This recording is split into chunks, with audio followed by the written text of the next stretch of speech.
Drahí bratia a sestry, vítajte v tomto Božom chráme, osobitne vy, Kristína, ktorí ste tu prišli, aby ste prijali sviatosť manželstva. Vypočujeme si Božie slovo, ktoré nám hovorí,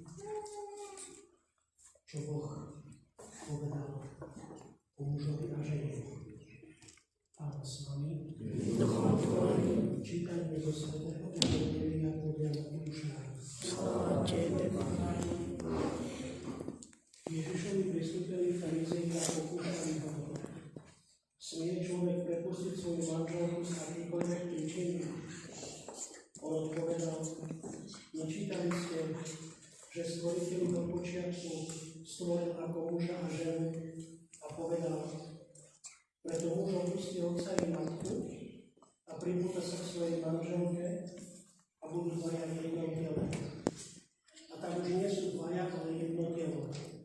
Čo teda Boh spojil, nech človek nerozlučuje. Počuli sme slovo Pánovo. Chvála Tebe, Kriste. Peter a Kristína, rozhodli ste sa prijať sviatostné manželstvo.